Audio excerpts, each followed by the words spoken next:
Oke. Ya, tadi sudah dikenalkan oleh Mas Rizky gitu ya. Jadi saya nggak perlu kenalin lagi gitu ya. Jadi Bapak Ibu, ini saya gitu ya. Tadi sudah disebutkan oleh Mas Rizky dan segala macam, latar belakang pendidikan dan juga pengalaman. Mungkin ada yang bertanya gitu ya, dari 2015 ke 2019 kemana Pak gitu ya, nganggur gitu ya. 2015 ke 2019 saya lanjut studi S2 Bapak Ibu ya. Jadi kebetulan saya lulus masuk S2 itu 2016, kemudian selesai 2018. 2019 saya pulang ke UNP dan mengabdi di Universitas Negeri Padang. Lalu 2022 kemarin saya lanjut S3 di ITB. Jadi sekarang statusnya dosen iya, mahasiswa iya gitu Bapak Ibu. Jadi saya lagi double job sekarang. Nah, sekarang kita coba lihat Bapak Ibu ya, seperti apa sih kalau kita mau berbicara tentang reporting about mining geotechnical ya. Nah, yang pertama adalah apa aja yang mau kita bahas malam ini ya, karena ini durasinya cukup panjang. Mas Rizky bilang ke saya 2 jam, Pak, dari jam 7 sampai jam 9. Oke, siap, saya bilang gitu ya. Jadi 2 jam, kurang lebih 120 menit. Nah, di kelas ini nanti kita akan banyak berbicara mengenai struktur, isi, dan standar pelaporan geoteknik sesuai dengan ketentuan Kementerian SDM. Ya, jadi apa-apa yang saya sampaikan di sini semuanya saya dasarkan, saya landaskan kepada peraturan-peraturan Menteri SDM yang berlaku terkait dengan tata cara pelaporan kajian geoteknik, tata cara pembuatan feasibility study, ya, dari dua itu yang kemudian nanti disusun menjadi satu materi yang nanti Bapak Ibu harapannya setelah mengikuti short class ini kita punya gambaran gitu ya. Kalau saya mau bikin laporan geoteknik, kalau saya mau bikin kajian geoteknik di feasibility study nanti akan seperti apa? Apa yang harus saya lengkapi dan apa yang harus saya lakukan? Gitu ya. Nah, di sini memang kita tidak akan berbicara detail, Bapak Ibu ya. Jadi kita tidak akan berbicara yang sampai ke nanti bab satu itu isinya apa gitu ya. Nah, nanti bab 2 nanti isinya apa, bagaimana mendapatkan datanya. Mungkin nggak sampai ke sana karena waktunya nggak cukup Bapak Ibu. Ya, karena cuma 2 jam itu waktu yang cukup singkat gitu ya untuk membahas mengenai membedah tentang laporan ini. Mungkin nanti Mas Rizky dan teman-teman Pitindo mungkin bisa ini ya, bisa menjadwalkan kalau memang ada ketertarikan dari Bapak Ibu untuk membahas lebih dalam, mungkin nanti bisa kita wujudkan berupa sebuah workshop gitu ya untuk membedah khusus gitu ya, membedah bagaimana laporan geoteknik, laporan kajian geoteknik itu, kemudian bagaimana nanti data geoteknik atau kajian geoteknik di feasibility study lebih dalam. Nah, di sini kita lebih ke bagaimana kita memperkenalkan gitu ya, melihat peran geoteknik dan fungsi laporannya efektif. Kemudian nanti kita juga melihat konsep gitu ya, bagaimana struktur laporan itu, datanya seperti apa, analisisnya bagaimana, dan bagaimana nanti rekomendasi-rekomendasi gitu ya, secara sistematis untuk membuat sebuah laporan yang bisa di-approve oleh government ataupun oleh klien kita. Kemudian ada studi ya, nanti ada studi kasus nyata, saya ada 3 sampai 4 studi kasus gitu ya. Nanti kita coba lihat, kita coba perhatikan gitu ya, seperti apa contoh-contohnya gitu ya. Kemudian nanti terakhir kita akan melihat ringkasan poin penting dan takeaways yang akan diterapkan. Nah, sebagai pembuka untuk brainstorm kita bersama, artinya kita ingin menyamakan satu persepsi, adalah bagaimana kita bisa melihat kenapa laporan geoteknik itu menjadi sangat penting. Ya, jadi selama ini kalau kita temui kadang-kadang kita tidak aware gitu ya dengan laporan-laporan terutama geoteknik seperti ini. Kenapa? Karena kalau nggak ada kejadian, laporan geotekniknya nggak dibikin, gitu ya. Termasuk juga di bagian RKAB misalnya yang kita laporkan secara tahunan, bagian part geoteknik itu dia tidak terlalu banyak. Maka Bapak akan bahas part geoteknik ini banyaknya ketika Bapak membuat sebuah kajian feasibility study. Kemudian, jika ada kejadian dan laporan khusus, maka harus dibuatkan laporan kajian geotekniknya. Ya. Padahal, kalau kita berbicara tentang geoteknik ini adalah terutama laporannya itu adalah dasar dari proses pengambilan keputusan teknis, gitu ya, yang terkait dengan keselamatan dan keberlanjutan operasi tambang. Jadi kalau kita mau berbicara geoteknik in general, gitu ya, secara lebih besar, bahwasanya ya desain pun nggak akan jadi kalau nggak ada geotekniknya. Ya, bagaimana Bapak Ibu bisa menentukan, oh saya mau bikin lerengnya nanti slope-nya 1:1 aja, sudutnya 45 derajat. Sementara kajian geotekniknya nggak ada. Ya. Atau saya mau bikin disposal nanti tingginya 20 meter, sudutnya 60 derajat. Dasarnya apa? Ya. Maka itu semua berangkat dari kajian geotekniknya. Jadi Di mana harapannya dengan adanya laporan geoteknik, adanya laporan kajian geoteknik, kita bisa mempunyai suatu dasar keputusan teknis yang tepat, gitu ya. Bisa meningkatkan keselamatan operasi, bisa mengurangi risiko dan ketidakpastian, serta menjamin keberlanjutan dan efisiensi biaya. Dan saya juga pernah dapat pesan gitu ya. Saya pernah dapat pesan dari salah satu senior saya gitu ya, yang ya sampai sekarang kita masih sering kerja bersama gitu. Beliau bilang gini, eh apapun keputusan yang kita ambil, gitu ya. Kebetulan beliau KTT yang sudah bertahun-tahun gitu ya di tambangan. Apapun keputusan yang kita ambil, ada baiknya kita berangkat dari sebuah laporan yang memang sudah di-ACC oleh orang yang bertanggung jawab atas laporan tersebut. At least misalnya gini, beliau mengambil suatu decision, kemudian beliau berkonsultasi dengan inspektur tambang dan itu dilengkapi dengan bukti tertulis. Nah, bukti tertulisnya apa? Ya, laporannya, ya atau kajiannya. Di mana kajian dan laporan ini yang berikutnya nanti akan menjadi bukti kita, akan menjadi evidence kita. Ketika terjadi sesuatu yang di luar kendali kita, kita tinggal sampaikan. Saya sudah melaporkan ini sebelumnya, Bapak Ibu. Ya, nah, ini menjadi modal kita untuk bertahan terhadap apa ya keputusan-keputusan yang sudah kita ambil. Apa efeknya ketika geoteknik itu gagal? Ya, nah saya punya saya punya cerita gitu ya. Saya punya pengalaman gitu. Dulu waktu beberapa tahun yang lalu gitu ya, saya sempat diminta untuk mengerjakan satu kajian geoteknik di salah satu tambang yang ada di Sumatera Barat. Apa masalahnya? Masalahnya sederhana, Pak. Lerengnya longsor, ya. Lerengnya longsor. Oke, sederhana. Tapi efek dari lereng longsor itu menyebabkan fatality.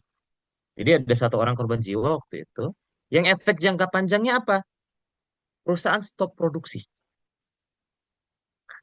Yang jadi masalah, kalau perusahaan ini adalah sebuah perusahaan yang cukup besar gitu ya, artinya mempunyai modal yang cukup, begitu diberhentikan produksi pun nggak ada masalah gitu ya.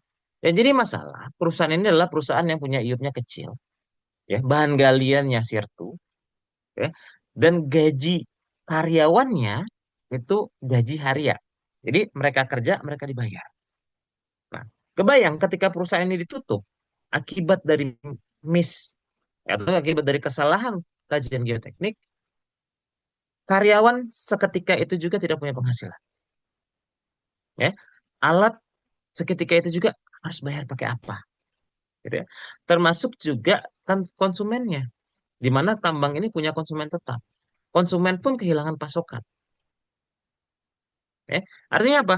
Maka kajian geoteknik ini memang sudah seharusnya, gitu ya, di awal penambangan itu sudah dibuat dengan ya. Kenapa? Karena ketika terjadi longsoran lereng, disposal failure, ataupun nanti kerusakan pada jalan tambang, dan accident misalnya, maka muaranya adalah apa? Produksi Anda akan terhenti. Kita tidak bisa beroperasi. Ya. Nah,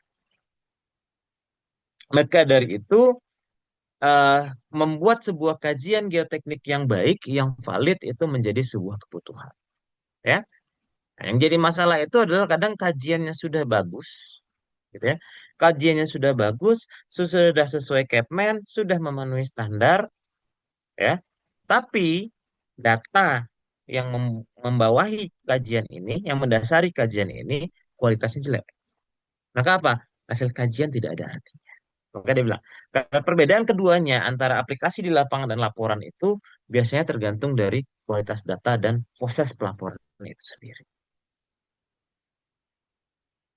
Nah, sekarang kita coba lihat, ya, di mana sih sebenarnya posisi geoteknik ini dalam operasi tambang, ya? Jadi kalau kita mau lihat secara garis besar, kalau kita mau berbicara tambang, maka geoteknik itu ada di posisi kedua setelah geologi. Anda mau nambang, hal yang paling pertama yang harus Anda pelajari apa? Kondisi geologinya. Nggak mungkin Anda tidak paham kondisi geologi kalau tiba-tiba Anda mau nambang di situ. Ya. Dan nggak mungkin tiba-tiba Bapak Ibu mau cari misalnya batu bara, Bapak Ibu cari ke gunung api. Kenapa? Karena nggak paham geologi. Ketemu nggak tuh barang, gitu ya. Maka harapan ketemunya akan kecil. Atau misalnya mau nyari, oh saya mau cari emas, dicari di area endapan bekas rawa. Ketemu nggak kira-kira emasnya? Ya, adapun mungkin aluvial ya pastinya harus cari hulunya di mana gitu ya. Berarti apa? Pemahaman tentang karakteristik geologi, gitu ya. Oke, sorry. Oke, bentar. Mas Rizky ketinggalan gimana ya maksudnya share screen-nya? Tadi ini Pak, belum sinkron antara Sempat ya, temanya Pak. sempat nge-freeze ya? Yang share screen sekarang itu saya Oh, Pak ya. Hah, oh bentar-bentar. Ini double share screen kayaknya ya. iya kayaknya double share screen ya. Oke, oke, oke, oke. Gini, Mas Rizky, biar saya yang share screen aja, biar enak. Baik, baik Pak. Baik. Hmm,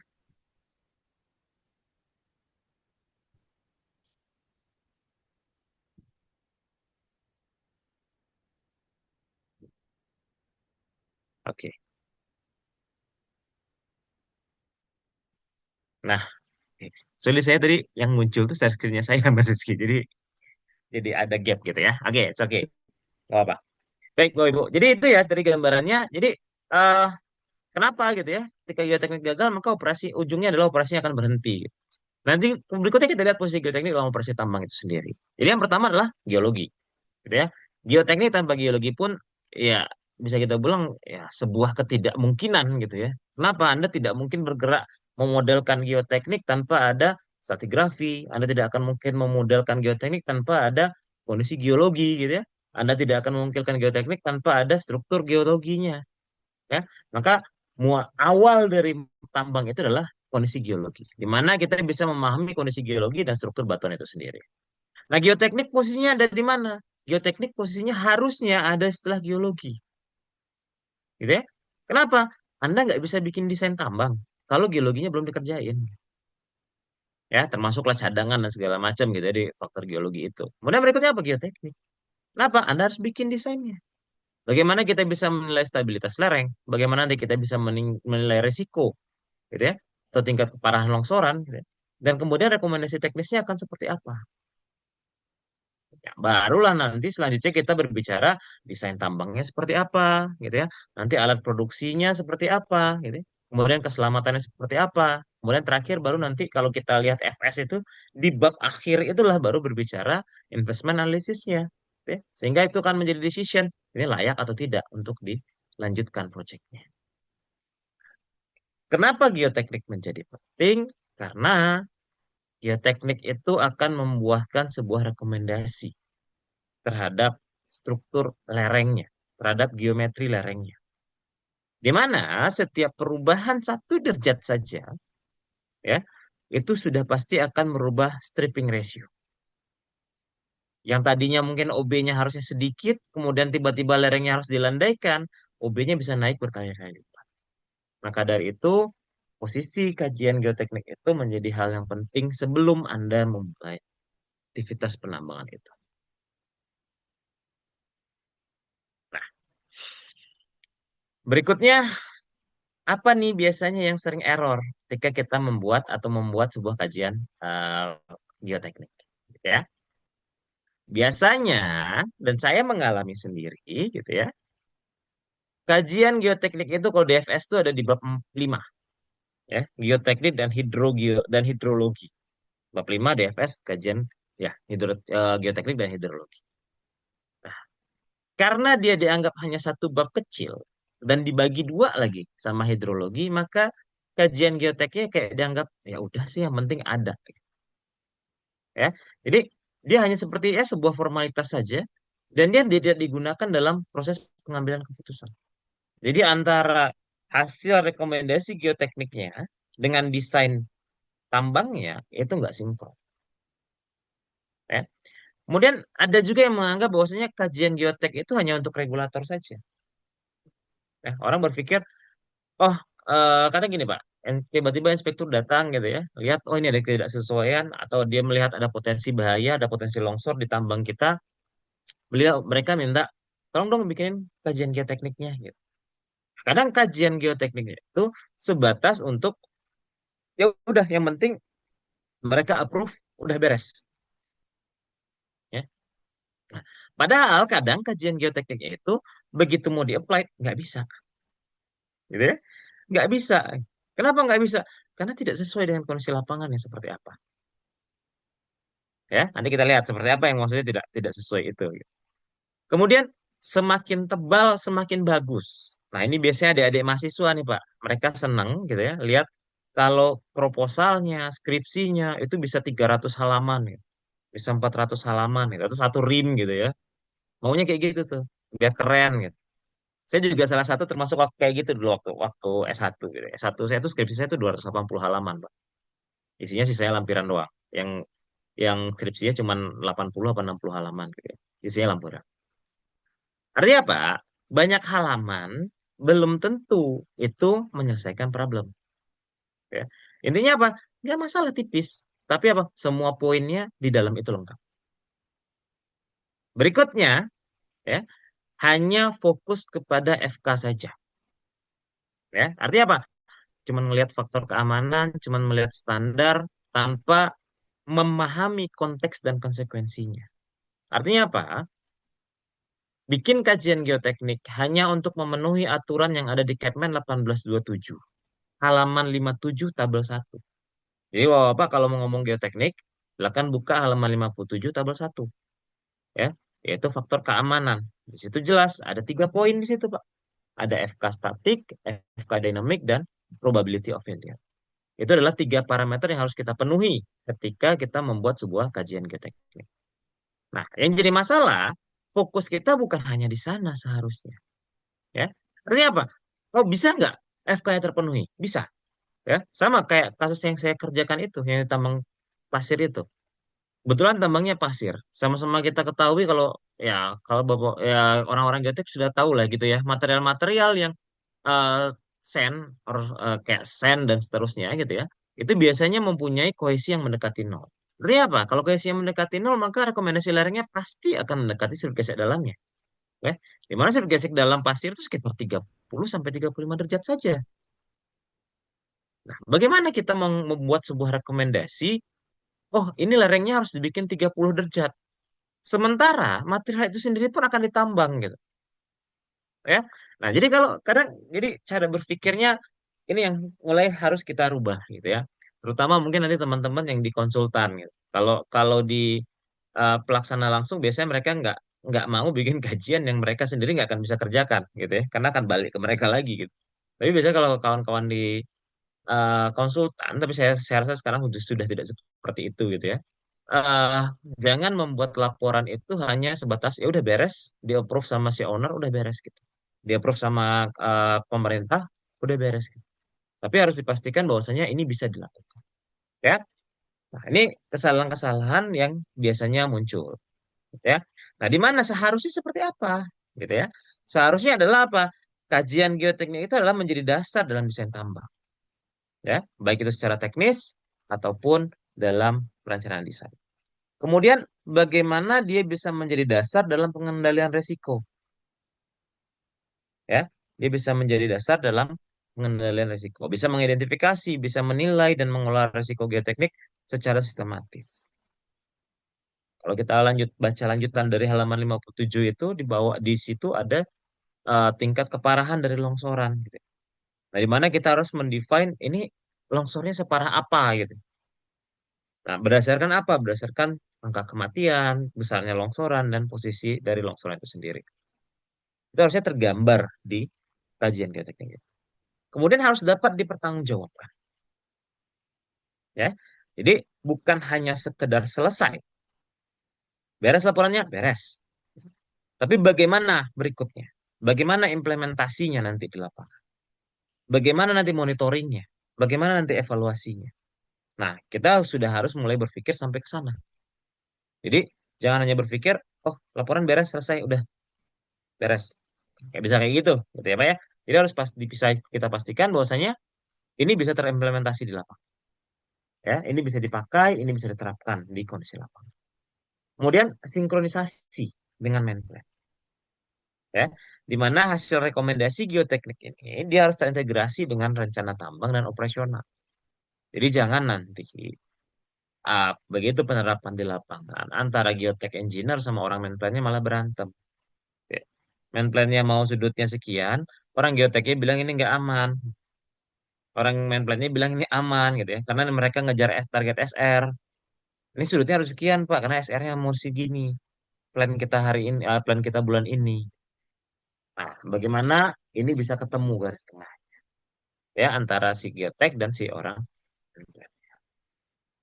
Sehingga jangan sampai, harapannya jangan sampai ketika kita membuat sebuah laporan, ya, di laporannya itu terlihatnya lengkap sekali, gitu ya.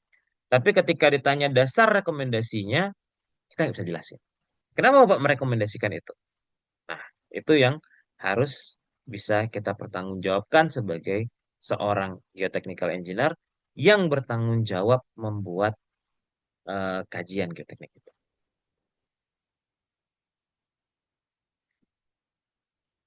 Nah, itu tadi brainstorm. Lalu apa yang akan kita bahas di kelas ini? Gitu ya. Nah, nanti akan dibagi menjadi beberapa section. Oh, Bapak ya, ada ya sekitar 3 sampai 4 section nanti yang akan kita lihat. Di mana nanti di part satu nanti kita akan melihat regulasi. Ya, regulasi yang berlaku dan apa saja yang menjadi dasar dalam penyusunan laporan geoteknik ini. Kemudian nanti di part 2 kita akan melihat data dan analisis data yang wajib ada, terutama untuk kajian geoteknik. Di part 3 nanti kita akan membahas mengenai geoteknik dalam FS. Dan terakhir nanti kita coba lihat studi kasus serta apa ya tips-tips supaya kajian geoteknik kita ini bisa eh, di-approve oleh government ataupun oleh owner secara lebih cepat. Oke, kita masuk ke section kedua, gitu ya, terkait dengan regulasi dan posisi laporan geoteknik. Jadi saya mau em, kelas kita malam ini itu berangkat dari atau didasari dari regulasi terlebih dahulu. Kenapa? Karena untuk saat ini kita beroperasi di Indonesia, maka kita harus memahami regulasi yang berlaku di Indonesia. Ya. Kemudian kita juga harus paham, gitu ya, tujuan pelaporannya ini untuk apa.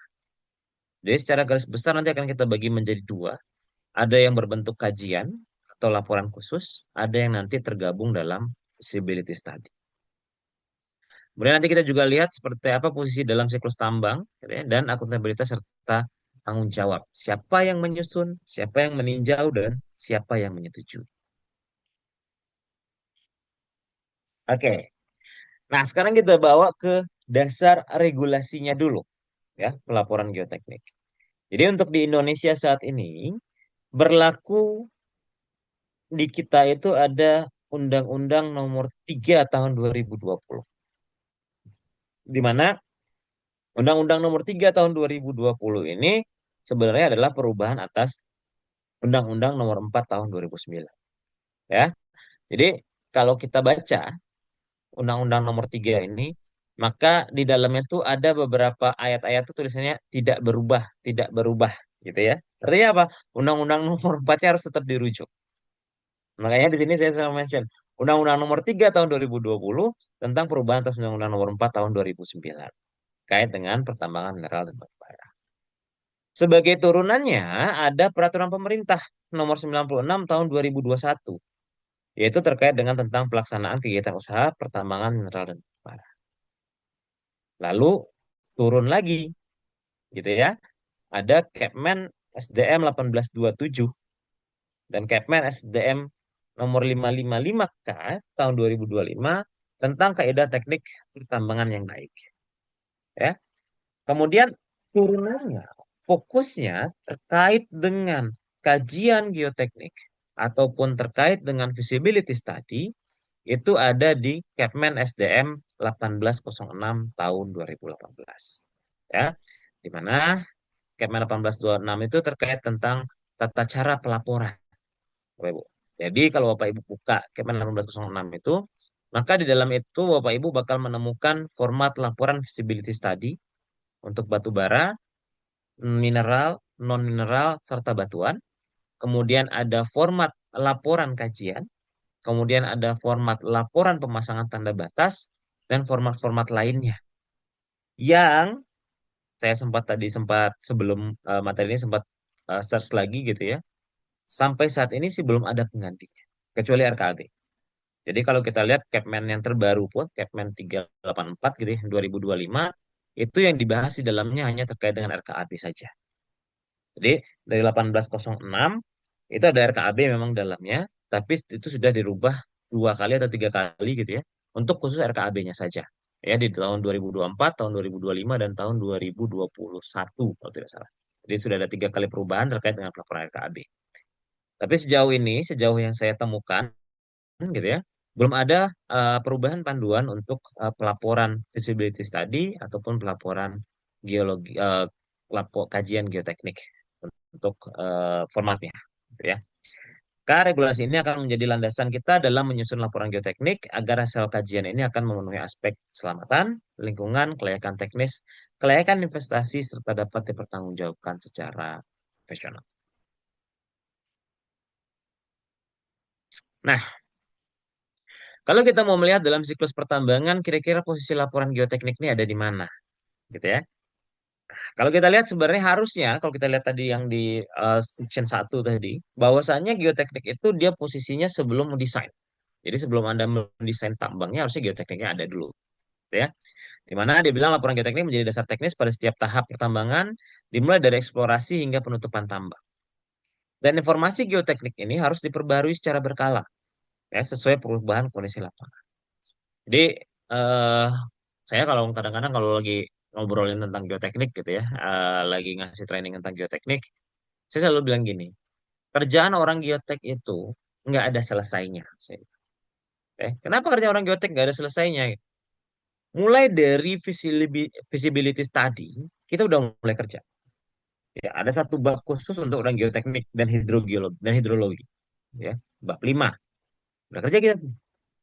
Kemudian selama proses penambangan berlangsung, jelas kita kerja. Bagaimana kita mengontrol lereng-lereng yang kita buat itu agar mereka tetap stabil. Ya kan? Sampai nanti ke kegiatan pasca tambang, orang geotek pun masih kerja, Pak. Ya, sampai kegiatan pasca tambang kita masih ada kerjaan. Ngapain? Bagaimana memastikan lereng-lereng tambang atau lereng-lereng akhir penambangan itu memenuhi ketentuan. Kalau kita lihat di Kemen 1827 itu overall stok tuh hampir sampai 1,5 FK-nya untuk reklamasi. Artinya apa? Sebagai orang geoteknik gitu ya, atau kita sebut sebagai geotechnical engineer, kerjaan itu ternyata nggak beres-beres gitu. Kerjaan itu ada terus. Maka secara siklus kita bisa lihat juga di sini, ya, di mana eksplorasi, wah bahkan dari sebelum feasibility study, eksplorasi pun kita udah kerja, ya. Di eksplorasi kita mengumpulkan data geologi, ya, itu kawan-kawan dari geologi dan data geoteknik awal, ya, supaya nggak kerja 2 kali. Jadi jangan eksplorasi cuma ngebor gitu, ngambil sampel untuk eksplorasi, geotekniknya ditinggalin. Maka besok lagi Anda harus bikin geoteknik drill hole lagi gitu ya. Maka efisiensinya eksplorasi langsung ambil data geoteknik awal. Kemudian masuk ke studi kelayakan FS. Ini udah jelas, ada kita di bab 5. Gitu ya, laporan geoteknik itu ada di bab 5 terkait dengan geoteknik dan hidrogeologi. Kemudian ada perencanaan dan desain. Ya, dalam proses perencanaan, rekomendasi geoteknik di situ berperan. Ya, termasuk terkait dengan desain lereng, terkait dengan desain disposal, ataupun kalau misalnya Bapak Ibu di underground mining, tambang bawah tanah, termasuk juga infrastruktur. Infrastruktur tanggung jawab orang geoteknik.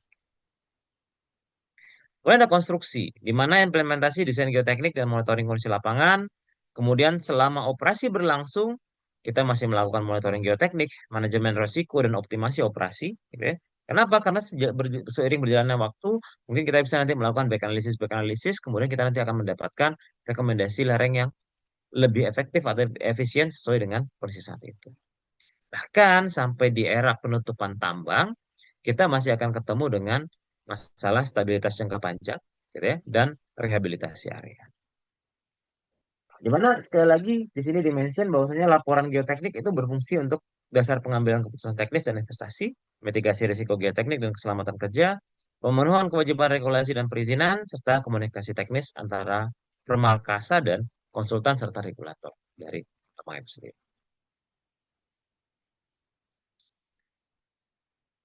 Oke, tadi di awal saya sampaikan ada dua secara garis besar. Kalau kita mau berbicara pelaporan geoteknik, ya. Yang pertama adalah kajian teknis geoteknik. Yang kedua adalah geoteknik dalam feasibility study. Di mana kalau kita berbicara keduanya ini dia akan memiliki tujuan, lingkup, serta kedalaman dan tingkat kepastian yang berbeda-beda.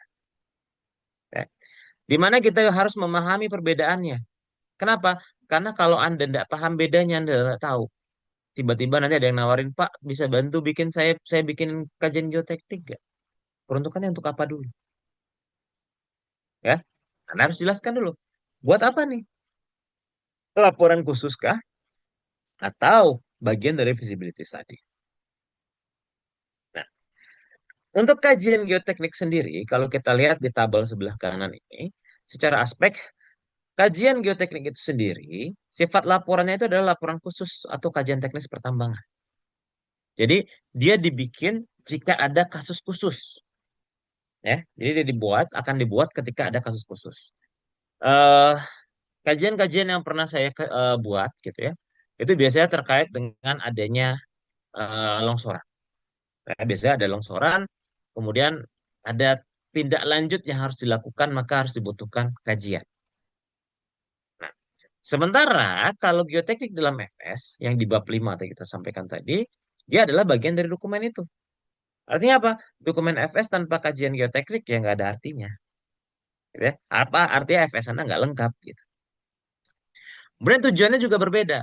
Ya, tujuannya ketika kita berbicara geoteknik dalam FS, itu tujuannya adalah memberikan dasar teknis dan memberikan rekomendasi rencana desain tambang secara menyeluruh untuk penilaian kelayakan. Ya kan? Tanpa kajian geoteknik, Anda nggak bisa bikin desain pit. Tanpa ada desain pit, Anda nggak bisa ngitung volume overburden dan mineralnya. Tanpa nggak tanpa Anda nggak apa kalau Anda nggak bisa ngitung volume overburden dan mineralnya, nggak bisa nentuin SR. Nggak bisa nentuin SR, nggak bisa ngitung duitnya berapa. Maka nggak bisa Anda menentukan tambang ini layak atau tidak. Ya kan? Artinya apa? Panjang runtutannya si geotek. Nggak ada geotekniknya ya, artinya apa? FS Anda selesai. Ya. Sementara untuk kajian teknis geoteknik, ini hanya menjawab isu spesifik. Atau hanya sekedar mengevaluasi kondisi atau memberikan rekomendasi teknis atas suatu masalah. Ya, ya case yang kayak tadi kebetulan saja itu ya, lerengnya longsor, fatality, tambangnya stop semua. Tapi di kasus yang lain gitu ya, kasus yang lain kemarin saya bikin kajian geoteknik, itu lerengnya longsor, nimpa gudang handak, gitu ya. Untuk membuat gudang handak baru diminta kajian, ya, geoteknik dan daya dukung tanah. Nah, artinya apa? Tanpa ada kalau misalnya dia eh, tanpa kajian geoteknik, tambang masih bisa jalan enggak? Kalau kasusnya tadi yang gudang handak itu tambangnya masih bisa jalan. Cuman sayangnya mereka nggak bisa melakukan pembelian atau penambahan bahan peledaknya. Sehingga mereka biasanya membuat temporary gudang handak atau menumpang di gudang handak orang lain gitu ya. Sementara. Tapi tambang tetap bisa jalan. Itu berbedanya. Tapi kalau FS ya nggak ada kajian geotek, FS-nya nggak selesai-selesai gitu ya. Nah kemudian triggernya. Kalau triggernya dari dalam geoteknik di dalam FS itu dia cuman sebagai bagian dari proses gitu ya. Jadi dari awal proyek itu dia sudah disusun sebagai bagian dari prosesnya, sebagai kelengkapan dari bab-babnya. Sementara kajian geoteknis itu biasanya dipicu oleh kondisi tertentu, apakah itu request dari inspektur tambangnya atau dari government, atau ada temuan khusus, atau ada kejadian di lapangan, baru kajian geoteknik ini kita buat. Ya. Lalu ruang lingkupnya biasanya dia terbatas pada area atau isu spesifik yang dievaluasi, sementara untuk geoteknik dalam FS dia mencakup keseluruhan area tambang, terkait lerengnya, disposalnya, pitnya, infrastruktur, dan hidrologi dan lain sebagainya. Nah, kedalaman analisis, ya, ini juga berbeda. Kalau kita berbicara geoteknik dalam FS, kita berbicara analisis yang komprehensif dan terintegrasi, ya, yang melibatkan seluruh aspek geoteknik di dalam. Sementara kalau kita berbicara kajian teknis geoteknik, kita fokus dalam penyelesaian masalahnya saja. Problemnya apa? Oh, lerengnya longsor. Oke, Anda selesaikan saja lerengnya longsor. Oh, Anda mau bikin lereng atau Anda mau bikin pit yang nanti lerengnya sebelahan sama sungai misalnya. Ya, Anda fokus aja di situ. Bagaimana supaya lereng itu bisa aman dari tekanan airnya, bagaimana air sungai tidak sampai infiltrasi ke dalam pit Anda, itu yang kita selesaikan. Ya, tanpa harus mengkaji nanti disposalnya gimana gitu ya. Kemudian nanti infrastrukturnya gimana, nggak perlu dipikirin sampai sana. Gitu ya. Nah, kemudian tingkat kepastiannya. Di mana kajian geoteknik ini dia apa ya? Kalau dibilang relatif rendah juga enggak gitu ya. Artinya apa? Kondisinya itu nanti bisa berubah-berubah sesuai dengan perkembangannya, ya. Nah, sementara geoteknik dalam FS ini dia lebih tinggi dan dia berbasis data lengkap dan studi yang terukur. Lalu waktu penyusunan biasanya dia ongoing kalau untuk kajian geoteknik itu atau ad hoc ya. Ada case dulu baru kita kerjakan. Sementara kalau FS ya dia Anda bikin FS maka Anda bikin kajian geoteknik. Nah, output utamanya juga berbeda, gitu ya. Di mana untuk kajian geoteknik itu dia rekomendasi teknis spesifik, gitu ya, terkait dengan mitigasi, perkuatan, monitoring, ataupun perubahan desain dan lain-lain. Sementara untuk geoteknik dalam FS ya adalah desain akhir, kemudian parameter desain, kemudian cara tambang dan segala macam. Nah, artinya apa? Secara garis besar kalau mau kita tarik, Bapak Ibu, ya, kajian geoteknik ini sifatnya adalah evaluasi, ya. Barang yang udah ada masalah, kita evaluasi dia. FS sifatnya perencanaan. Barang yang belum ada, kita kasih, oh ini loh yang harus Anda bikin. Oh ini loh yang Anda harus kerjakan. Ya. Jadi kalau kita mau berbicara secara garis besar, bedanya itu. Ya. Jadi dia perbedaan signifikannya adalah di sana. Dia. Nah, kemudian karena kita berbicara laporan, nih kan? Karena kita berbicara laporan, baik itu nanti mau kajian, baik itu mau feasibility study, maka kita goalnya adalah apa yang akan dilihat oleh evaluatornya. Gitu ya. Evaluatornya udah jelas, pasti dari teman-teman yang di government ataupun dari inspektur tambang. Di mana teman-teman inspektur tambang itu akan menilai apakah bagian geoteknik dalam laporan studi kelayakan ataupun nanti dalam kajian geoteknik sudah disusun sesuai kaidah teknis dan dapat mendukung rencana penambangan yang aman, efisien, dan layak secara operasional maupun penilaian. Untuk FS sendiri, itu dasar penilaiannya itu ada di Kepmen SDM 1806, ya, bagian 5 khusus geoteknik. Apa saja yang dinilai di situ? Yang pertama adalah bagaimana jenis, jumlah, dan sebaran datanya. Artinya apa? Ketika Anda bikin kajian geoteknik, itu harus jelas, Pak. Ini datanya berapa banyak, ya. Kemudian jenis datanya apa saja. Lalu bagaimana persebaran datanya. Itu hal yang paling pertama yang dilihat oleh si evaluator. Jadi nanti kalau kita lihat ada formnya, Pak. Memenuhi, kurang layak, atau layak, dan seterusnya. Ya. Kemudian ada hasil kajian geoteknya. Ya. Hasil kajian geoteknya seperti apa? Dan output dari hasil kajian geotek itu adalah rekomendasi. Apa saja yang harus ada dalam rekomendasinya? Yang pertama adalah kalau kita berbicara FS, jadi di bab geoteknik itu kita nggak hanya berbicara lereng. Kita tidak hanya berbicara disposal, kita tidak hanya berbicara infrastruktur. Kita juga harus berbicara bagaimana metode penggalian dan penggaruan. Jadi kalau Bapak Ibu ulik-ulik Kepmen 1827 itu, di dalam situ ada tuh Pak. Metode penggalian itu ada tiga macam. Ya kan? Bisa dia free digging, bisa dia dozing dan ripping, bisa dia drilling and blasting. Kapan dia free digging? Ketika nilai kuat tekannya sekian MPa, nilai empat rambat gelombangnya sekian meter per detik, gitu ya, dan GSI-nya sekian. Artinya apa? Dengan tiga parameter, Anda akan melihat atau Anda akan memberikan sebuah rekomendasi penggalian. Dan itu bagian dari geoteknik. Ya, dan itu bagian dari geoteknik. Kemudian rekomendasi penyangga ataupun dimensi front produksi. Ini untuk kasus tambang bawah tanah. Lalu ada rekomendasi geometri dan dimensi lereng. Itu udah pasti, gitu ya. Kemudian rekomendasi faktor keamanan statik, faktor keamanan dinamik, probability of failure, dan tingkat keparahan longsor. Serta rekomendasi pemantauan geoteknik. Jadi yang namanya dalam setiap kajian geoteknik, mau dimanapun itu, mau di FS ataupun mau di kajian geoteknik, itu akan selalu diminta rencana pemantauan geotekniknya seperti apa. Ya. Jadi artinya apa? Kalau kita mau simpulkan dia, ya kalau kita mau simpulkan dia, kajian geoteknik Anda ini cukup nggak? Analisisnya benar nggak? Ya. Rekomendasinya masuk akal nggak? Serta sesuai nggak dengan rencana operasional? Ya. Jadi, jadi secara detail ini adalah aspek geoteknik yang dinilai oleh evaluator. Ada 6 parameter kurang lebih. Ya. Yang pertama data geotekniknya, kayak dengan yang tadi sudah saya sampaikan, ya jenis, jumlah, gitu ya. Kemudian bagaimana representatif atau tidak data ini. Ya, jangan sampai nanti Anda memodelkan lereng yang panjangnya mungkin 2 kilometer tapi titik bornya cuma ada dua gitu. Bisa representatif nggak? Kemudian bagaimana cakupan data terhadap seluruh area tambang? Ya, nah itu nanti di situ dilihat oleh evaluator apakah datanya cukup untuk mendukung analisis dan rekomendasi. Lalu hasil kajian geotekniknya, ya, baik analisis kondisi geoteknik terkait dengan litologi, struktur, kondisi massa batuan, air tanah gitu ya. Kemudian analisis stabilitas lerengnya, dan hasil interpretasi dan kemampuan teknisnya. Nah, ini yang dicek di sini adalah, nah, metodenya benar nggak yang dipakai? Ya, metodenya benar nggak yang dipakai? Jangan sampai nanti bapak-bapak tiba-tiba mau modeling misalnya hard rock gitu ya, lereng yang hard rock gitu, yang kemungkinan longsorannya adalah baji dan bidang gitu. Tiba-tiba dia pakai chartnya Hook and Bray gitu untuk analisis. Nah, itu kan akan jadi pertanyaan oleh evaluator. Kalau kita lihat chart Hook and Bray ini buat apa nih gitu. Ya, kalau kita lihat dan dasarnya chart Hook and Bray itu adalah untuk circular failure. Bisa nggak kira-kira kita apply ke eh, lereng longsoran bidang ataupun longsoran baji gitu ya. Maka itu menjadi satu yang tidak valid.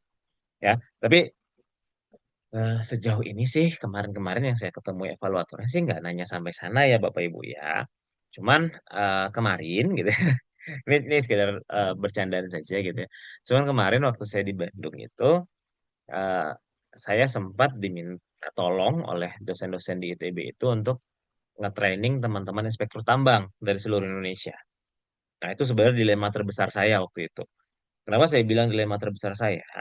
Karena kalau saya ajarin geoteknik ini atau kalau saya sharing semuanya gitu ya, bahwasanya geoteknik itu kayak gini, kayak gini, kayak gini, kayak gini gitu ya. Yang kena siapa? Saya lagi, Pak.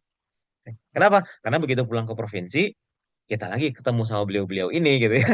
Nanti kalau kita laporannya nggak lengkap, tinggal dihajar sama beliau kan. Kan dulu Bapak yang ngajarin saya kayak gini gitu ya. Itu jadi itu dilemanya waktu itu gitu. Tapi saya rasa ya teman-teman inspektur tambang ilmunya terus berkembang gitu ya karena teman-teman inspektur tambang itu selalu dapat hampir tiap tahun gitu ya ada terus ada training juga gitu ya. Apalagi yang IT pusat itu bahkan sebagian dari beliau tuh kualifikasinya udah S3 luar negeri lagi.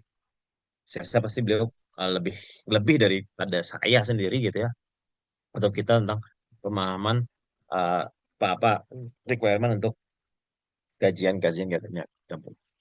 Nah, kemudian bagaimana rekomendasi teknisnya? Ya, terkait dengan penggalian penggaruannya, kemudian rekomendasi geometri dan dimensi lerengnya. Apakah rekomendasi teknis ini jelas, realistis, dan dapat diimplementasikan nggak? Eh, jangan nanti tiba-tiba rekomendasinya ya kayak saya tadi bilang tadi gitu ya, tambangnya pasir, kemudian tinggi lerengnya cuma 2 meter dengan sudut 30 derajat, itu kan nggak make sense. Nah, kemudian bagaimana faktor keamanan dan risikonya? Of itu udah pasti.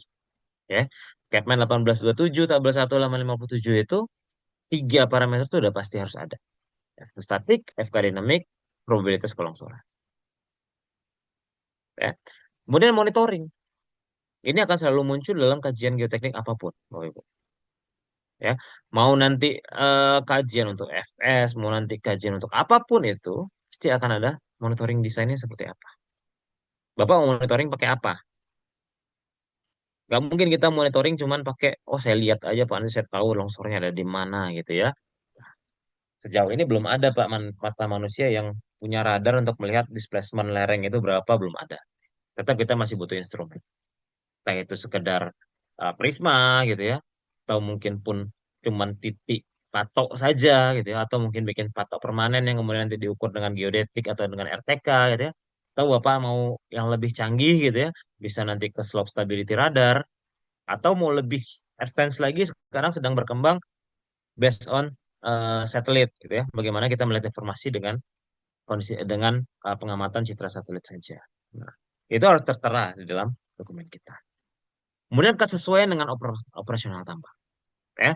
Jadi jangan sampai nanti Pak, gitu ya, bikin lereng, rekomendasi lereng itu, misalnya dia multiple slope, kemudian tinggi masing-masing single slope-nya itu 6 meter, tapi Bapak nambangnya pakai PC 200. Kira-kira nyampe nggak armnya PC 200 buat bikin lereng 6 meter? Nah, itu yang harus dipastikan. Jadi, sinkronisasi antara desain geoteknya sama bagaimana pelaksanaan di lapangannya itu harus sinkron, terutama di FS. Ya, kenapa? Karena semuanya sifatnya perencanaan. Di kajian geotek juga gitu. Artinya apa? Sebelum bikin kajian, cek dulu ke lapangan. Ya, jangan terima data, kemudian Anda kerjakan bla bla bla bla segala macam, beres, kirim. Di lapangan kita nggak tahu nanti nambang pakai apa, ya kan? Lereng ukuran alat ente berapa? Bikin bom cuma 2 meter, ternyata dia nambang pakai PC 800. Muat nggak tuh PC 800 2 meter di lerengnya? Nggak muat. Ya. Maka itu harus disesuaikan. Oke, jadi itu ya Bapak Ibu ya. Jadi setelah kita brainstorm, kemudian kita lihat bagaimana sih, apa sih secara garis besar laporan-laporan ini gitu ya. Ada terbagi dua nanti. Kemudian kita coba lihat satu persatu. Nah, sekarang kita coba zoom. Mungkin nanti Mas Rizky kita nanti akan gini ya, sesi tanya sesi Q&A mungkin nggak akan saya tumpuk di belakang Mas Rizky. Nanti di setelah section 3 dan section 4 karena ini membahas struktur, nanti kita coba buka beberapa pertanyaan di setelah section 3 dan section 4 ya. Biar Oke, nggak Pak. ngantuk juga. Takutnya pada ketiduran nih Mas Rizky. Oke, Pak. Oke, nah ini struktur penyusunan kajian teknis geoteknik ya. Nah, ini untuk kajian teknis geoteknik. Kalau Bapak Ibu lihat di sebelah kanan, ini ditampilin sama dia nih. Ini kajian salah satu kajian teknis kesabaran pertama yang pernah kita kerjakan gitu ya. Nah, kurang lebih itu di halaman daftar isi itu udah kebayang Pak gambarnya apa aja gitu ya. Di mana dimulai dengan pendahuluan, kemudian ada latar belakang, dasar ketentuan dan peraturan, kronologis kejadian, gitu ya. Ini kalau dalam hal telah ada kejadian teknis sebelumnya, atau dalam hal ada kajian teknis sebelumnya, kemudian tujuan dan sasaran, kemudian ada penyusunan kajiannya, terkait dengan pelaksanaan kajian, waktu pelaksanaan kajiannya kapan. Kemudian di bab 2 itu ada metode, peralatan, dan pengumpulan data. Ya, ada pengumpulan data, metodologi, peralatan, tahapan kegiatan, dalam bentuk flowchart juga nanti. Dan di bab 3 ada analisis, yaitu terkait dengan pengolahan data, perhitungan teknis, benefit dan cost analisis untuk pemerintah dan IUPK. Kemudian ada risk analisis, analisis risiko. Kemudian ada rencana, pelaksanaan dan monitoring, serta nanti di penutup ada kesimpulan dan rekomendasi hasil kajian teknis. Jadi kalau kita lihat, eh, ternyata gitu ya, ini yang saya yang kadang saya diskusikan juga dengan teman-teman geotek gitu ya, eh, kita kerjaannya bukan hanya bikin rekomendasi teknis. Kalau kita lihat di sini ya, ada bagian benefit dan cost analysis. Artinya apa? Anda nggak cuma ngasih rekomendasi teknis lerengnya, Anda turunkan 5 derajat, nggak bisa gitu.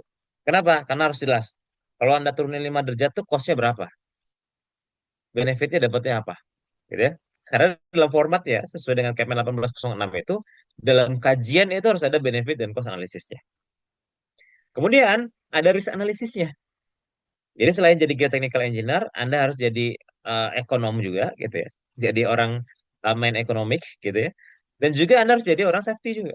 Kenapa? Anda harus lihat risk analisisnya seperti apa. Kalau rekomendasi Anda kasih seperti itu, kira-kira nanti pelaksanaan dan manajemen risikonya seperti apa? Nah, itu yang harus kita perhatikan. Nah, kalau kita mau lihat bab per bab, gitu ya. Nah, ini adalah struktur minimum kajian teknis berdasarkan Kemen SDM 1806 2018 di lampiran ke-17 ya, lampiran 17. Jadi Bapak Ibu kalau mau cari silakan buka Kemen 1806-nya, lihat lampiran 17. Di mana dia bilang di bab satu itu dia lebih menjelaskan latar belakang, tujuan, ruang lingkup, dasar ketentuan, kronologi serta penyusunan kajian. Ya, di mana latar belakang itu berisi tentang kondisi lapangan dan tantangan. Jadi artinya apa? Latar belakang itu kenapa kajian ini perlu dibikin. Ceritanya dari situ, Pak. Ya. Jadi kalau teman-teman mahasiswa ini udah biasa nih. Latar belakang tuh kenapa Anda melakukan penelitian itu, Pak. Gitu bahasanya kalau teman-teman mahasiswa gitu ya. Tapi kalau di laporan kajian geoteknik, dia kenapa dia perlu dibuat? Apa dasarnya? Ya. Kemudian ruang lingkup laporan itu. Sampai mana kita mau bikin? Anda mau analisis apa? Di mana lokasinya? Ya. Kemudian dasar ketentuan dan peraturan, termasuk perizinannya. Jadi bagaimana tambang ini tuh artinya apa? Kajian geoteknik itu nggak akan mungkin kita bikin untuk tambang yang nggak ada izinnya. Jadi nggak ada judulnya kajian geoteknik tambang emas ilegal, nggak ada. Kenapa? Karena dalam formatnya itu ada dasar ketentuan atau peraturannya. Ya, mulai dari IUP-nya, kapan dia terbit dan segala macam, nomor IUP dan segala macam itu tercantum di situ. Jadi apa? Kajian geoteknik itu hanya berlaku untuk tambang yang jelas perizinannya, yang legal gitu ya. Jadi ilegal ya nggak akan bisa. Kemudian kronologis kejadian. Nah, jika ada kajian atau ada kejadian sebelumnya. Jadi misalnya Bapak Ibu udah pernah bikin kajian dulu, kemudian hasil rekomendasi kajian diterapkan, lalu gagal, fail. Nah, itu harus dibikin kronologis kajiannya itu. Ya, dulu udah bikin kajian ini, ternyata ada perkembangan apa, kemudian bikin kajian ini, ada perkembangan apa, kemudian bikin kajian. Itu dibuatkan di situ. Ya, nah, kemudian tujuan dan sasaran. Buat apa kajian ini? Ya, jadi contohnya beda-beda Pak. Dan contoh yang saya tadi yang kita lihat di awal ini ya, kajian teknis kestabilan lereng tambang ini tujuannya adalah untuk sebagai pelengkap berita acara kejadian, serta untuk nanti rekomendasi supaya tambangnya bisa beroperasional kembali. Tapi kalau kajian yang satu lagi yang saya bikin itu adalah kajian geoteknik dan daya dukung tanah itu tujuannya apa? Sebagai bahan pelengkap untuk rekomendasi pendirian kembali gudang handap. Beda dia, gitu ya. Makanya tujuan dan sasarannya itu harus dibuatkan di pelaporan ini. Kemudian penyusunan kajiannya prosesnya ya. Bagaimana pelaksanaannya, siapa orangnya gitu ya, dan kapan dilaksanakan. Jadi harus jelas Pak, orangnya siapa, gitu ya. Eh, saya belum cross check lagi, tapi untuk saat ini itu sudah ada skema competent person geoteknik ya. Nggak tahu nih ke depannya kalau ini diberlakukan kemungkinan CP-nya ini kurang lebih bakal sama kayak orang teman-teman di eksplorasi. Kemarin saya udah mulai ngintip-ngintip itu di Perhapi gitu ya. Kayaknya bakal ada nih. Jadi sekarang itu yang ada itu skemanya masih BNSP ahli geoteknik, ahli geotek kalau nggak salah. Itu kalau kita mau ikut trainingnya atau mengambil sertifikat BNSP-nya, terakhir saya ngecek di 19 jutaan kalau nggak salah. Nah, apakah nanti ini akan menjadi CP? Maka dalam menyusun kajian, pelaksananya berarti harus ada kompeten personnya. Jadi, nggak tahu ke depannya apakah masih seperti sekarang, siapa saja masih bisa bikin kajian geoteknik, ataukah nanti ke depannya harus orang-orang yang punya kompeten person yang bisa membuat kajian geoteknik. Nah, nanti kita lihat ke depannya perkembangannya seperti apa. Kemudian di bab 2 ini adalah terkait dengan metode peralatan dan pengumpulan data. Ya, di sini kita menguraikan metodenya apa yang dipakai gitu ya, metode pengumpulan datanya maksudnya. Apakah bapak-bapak ngebor gitu ya, atau kan ngambil sampling block, atau misalnya pakai handbor, auger mining dan segala macam itu kita jelaskan di situ. Kemudian peralatan yang digunakan apa? Ya, semua peralatan yang bapak ibu bawa, bapak ibu gunakan, jelaskan di situ. Kemudian pengumpulan datanya seperti apa, kemudian tahapan kegiatannya gimana? Apa yang dilakukan pertama, kemudian berikutnya apa. Ya. Jadi tahapan kegiatan ini referensinya sebaiknya Anda bikinkan flowchart-nya. Jadi mulai dari misalnya eh, tinjauan lapangan dulu gitu ya, kemudian baru melakukan pengambilan sampling, kemudian ada pengujian laboratorium setelah itu, kemudian baru model modeling gitu ya. Kemudian baru keluar rekomendasi, kemudian baru perencanaan pemantauan dan segala macam. Itu dibuatkan sebagaimana flowchart ya pada umumnya. Nah, baru di bab 3 inilah jantung dari laporan ini ya, di mana dia bilang di sini adalah bagaimana pengolahan datanya, bagaimana perhitungan teknisnya, bagaimana risk analisisnya, serta bagaimana rencana pelaksanaan dan monitoringnya. Ya, di dalam sini nanti ada tahapan pengolahan data. Jadi dari data-data yang Bapak punya, gitu ya, data lapangan, data laboratorium, gitu ya. Kemudian nanti kita ramu sedemikian rupa sehingga nanti kita bisa membuatkan sebuah perhitungan teknis. Ya, perhitungan teknis itu ya bukan dihitung manual lagi. Kalau mau dihitung manual ya nggak ada masalah kok. Ya, ya, toh kita juga bisa, semua kita juga bisa ngitung FK manual untuk longsoran bidang, gimana ngitung FK-nya kita udah tahu gitu. Untuk menghitung longsoran baji, gimana hitung FK-nya kita tahu sebenarnya. Ya, untuk ngitung longsoran busur mau pakai Janbu, Bishop, Morgenstern segala macam kita tahu. Ya. Tapi karena sekarang zaman udah maju ya ngapain kita harus ngitung manual gitu ya. Kita bisa pakai kalkulator atau kita bisa pakai numerical analysis. Nah, kemudian dari situ baru masuk ke benefit dan cost analysis. Baik itu untuk pemerintah, kemudian terhadap IUP dan IUPK-nya. Lalu ada analisis resiko, serta terakhir harus dimunculkan rencana pelaksanaan dan monitoringnya. Kemudian bab 4 terkait dengan ringkasan saja ya. Ringkasan hasil kajian berupa kesimpulan dan rekomendasi teknis. Kemudian rekomendasi teknisnya ya kurang lebih ada dua poin utama nanti di dalamnya ada kesimpulan dan ada rekomendasi hasil kajian teknisnya. Nah, jangan lupa Ini jangan lupa ya, jangan lupa data pendukung, Bapak Ibu. Ya, data pendukungnya hasil uji lab. Gini ya, satu lagi. Ini mungkin perlu menjadi catatan atau menjadi pertimbangan Bapak Ibu ke depannya. eh Kami karena kebetulan di UNP itu kita juga punya lab geomekanika. Kami pernah menerima sampel dari salah satu rekan kami di daerah provinsi tetangga gitu ya.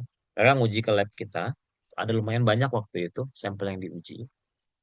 Setelah kita lakukan uji, kita serahkan hasilnya. Ternyata validator tidak menerima hasil uji lab ini. Kenapa? Ya kan? Kenapa? Karena lab yang menguji belum terakreditasi. Nah, ini perlu menjadi catatan Bapak Ibu nanti. Ya, hati-hati. Ya, ada baiknya nanti tanya dulu validatornya mau seperti apa. Nah, kebetulan di tempat saya, gitu ya, 2 kali kita melakukan kajian, dua-duanya kita pakai lab kita sendiri, dan alhamdulillah itu diterima. Ya, jadi artinya apa? Eh, ini depend on validatornya, ya tergantung kepada validatornya. Apakah mau menerima yang eh, tanpa akreditasi atau tidak? Tapi kalau Bapak Ibu mau aman, ya, kalau mau cari aman, carilah lab yang terakreditasi. Ya, itu yang pertama. Yang kedua, pastikan kegiatan-kegiatan yang Bapak Ibu lakukan atau tahapan-tahapan yang kita lakukan itu terdokumentasi. Jadi dalam laporan tuh, Pak, bukan cuma tulisan saja isinya. Ada dokumentasinya. Dokumentasi pengambilan sampelnya, dokumentasi pengujian laboratoriumnya, gitu ya. Itu nanti dimasukkan sebagai data pendukung. Kemudian hasil uji laboratorium yang masih dalam bentuk mentahan, ya, itu nanti dimasukkan ke dalam lampiran. Jadi laboratorium yang kemudian masih ada tanda tangan dari pihak laboratoriumnya bahwasanya memang sampel diuji di situ itu disertakan itu. Itu yang harus kita sertakan. Nah, ini bab satu, Bapak Ibu ya. Kalau kita mau lebih detail lagi, tadi di bab satu itu adalah latar belakang. Nah, ini contoh kondisi lapangan gitu ya. Ini yang di kasus yang tadi. Ini sambil kita lihat studi kasusnya. Ini ini ya tambang yang lereng yang kita analisis, Pak. Ini kurang lebih tingginya di 13 meter kalau nggak salah waktu itu. Longsor. Jadi memang problemnya itu sebenarnya adalah karena penambangannya dilakukan undercut.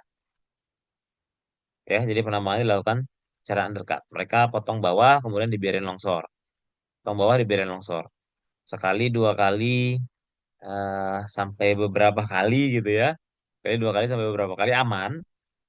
Cuman waktu itu kebetulan ketemu sialnya gitu ya.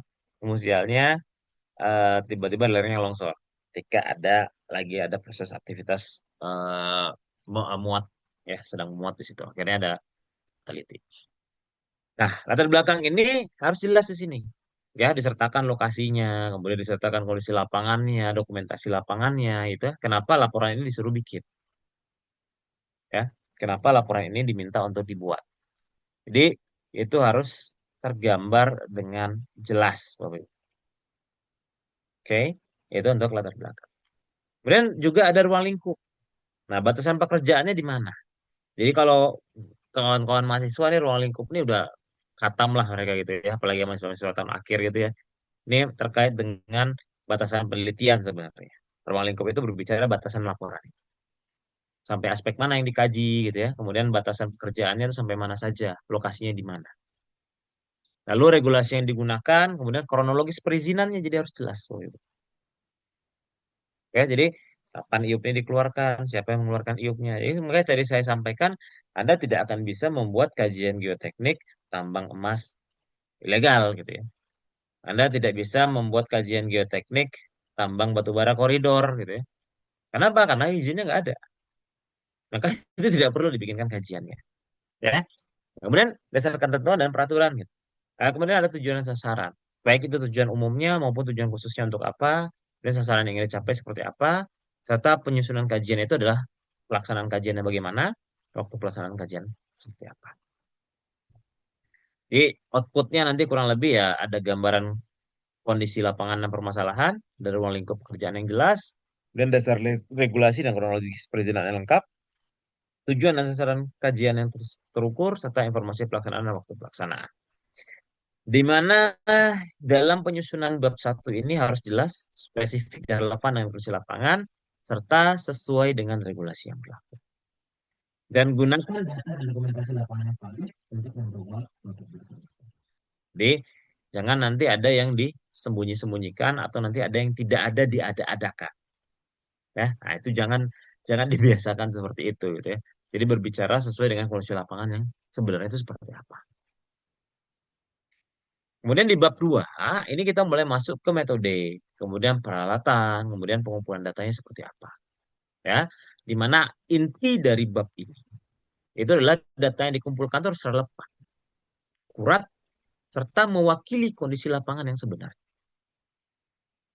Lalu metode yang digunakan juga harus sesuai standar teknis dan juga sesuai atau memenuhi kaidah dari geoteknik itu sendiri. Ya. Secara lebih detail di bab 2 ini ada proses pengumpulan datanya. Mulai dari pengambilan data primernya seperti apa. Ya. Apakah itu dimulai dengan observasi lapangan, itu dilengkapi dengan dokumentasinya, Pak. Observasi lapangannya seperti apa. Kemudian aktivitas pengeborannya bagaimana. Pengujian in situ-nya seperti apa. Pengambilan sampelnya bagaimana. Data sekunder tinggal kita masukkan, gitu ya. Nah, kemudian ada misalnya ada pengujian lab dan segala macam masuk di situ. Ya, proses pengujian labnya seperti apa gitu ya. Nah, nanti di bab 2.2 ada metodologi subbabnya. Ya, nah inilah di sinilah studi literatur itu muncul. Cat, cat, tabel 1 di halaman 57 itu harus ada dalam sini. Kenapa? Ini dasar regulasinya. Ya, ini adalah targetnya. Jadi output dari laporan saya nyari FK, statik, dinamik, dan VOF. Nah, itu ada di situ, di studi literaturnya. Dan bahasa itu, metode yang dipakai apa? Ya, pakai keseimbangan batas kah? Pakai metode definite element kah? Itu dibahas di situ semua. Baik. Ya. Kemudian bagaimana proses observasi dan investigasi lapangannya? Apa yang dilakukan dalam proses observasinya? Dan apa preparasinya seperti apa? Proses pengujian laboratoriumnya seperti apa? Diceritakan di situ secara detail. Tahapan by tahapan. Jangan lupa dilengkapi dengan dokumentasi by dokumentasi. Sehingga apa? Dalam proses pelaporan itu orang lihat, oh ini benar ada uji laboratorium. Artinya apa? Ini datanya real, bukan data dari ChatGPT. Ya, sekarang kan gampang loh. Tinggal cari, misalnya, oh butuh data apa nih? Oh saya butuh data Claystone area sawah lunto misalnya. Cari aja GPT, nanti GPT rangkumin dari semua semua publikasi yang ada, dapat tuh nilai CP dan density. Ya itu kan minimal requirement kalau kita pakai limit equilibrium ya. CP density. Tiga parameter beres gitu. Dari mana datanya? ChatGPT. Bisa nggak? Ya bisa aja sekarang gitu ya. Tapi prosesnya Anda bisa jabarkan tidak? Nah itulah yang harusnya muncul di dalam laporan itu. Sehingga apa? Proses itu tergambar. Termasuk juga proses pengujian labnya sesuai standar atau tidak. Dari mana ya? Dari dokumentasi. Ya kan? Jangan sampai nanti Anda di dalam laporan ada uji UCS, begitu lihat dokumentasinya, di labnya itu nggak ada alat kuat tekan gitu. Di foto sampelnya itu kuat tekannya nggak tahu dipukul pakai palu atau apa juga nggak tahu gitu.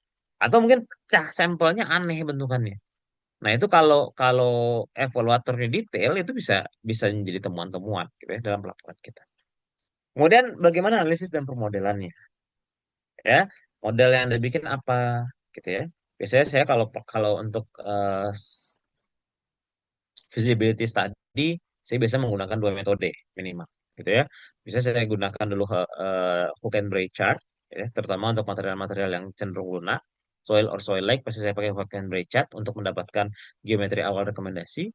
Kemudian baru saya masukkan ke limit equilibrium untuk melihat benar nggak nih rekomendasi hook and break-nya. Jadi simulasi di limit equilibrium-nya ya. Atau kalau Anda mau lebih detail, kalau dia batuan, maka Anda harus ke kinematik analisis dulu gitu ya, untuk mengeliminasi si longsoran baji dan longsoran bidang serta toplingnya. Kemudian tinggal potensi longsoran busur, Anda masukin ke bagian break, kemudian Anda masuk ke limit break. Nah, itu analisisnya. Oke. Analisis jelas stage-nya. Kemudian ada evaluasi dan rekomendasi. Nah, dari situ baru nanti kita lihat dievaluasi kembali apakah dari hook and break ini valid untuk dipakai gitu ya, bisa untuk kita terapkan. Jadi jangan hanya sebatas rekomendasi saja gitu ya, tapi ternyata nggak bisa apply di lapangan, buat apa?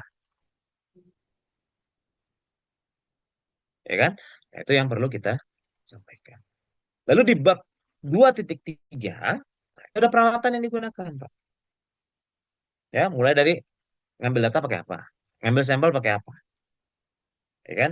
Ada alat survei nggak di situ dipakai? Ada uji in situ nggak? Ya kan? Ada uji lab nggak? Apa saja alat dipakai? Jelaskan di subbab itu. Lalu di 2.4 baru kita gambarkan tahapan kegiatannya seperti apa.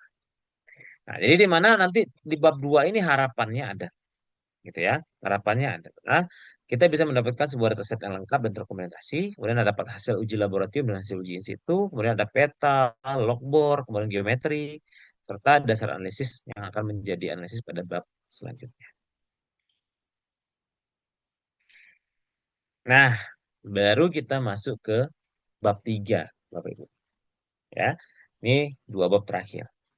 Di bab 3 ini, kita bekerja mengolah data yang diperoleh untuk mengestimasi kestabilan lerengnya, kemudian menilai manfaat dan biayanya, menganalisis resiko, serta menyusun rencana pelaksanaan dan monitoring.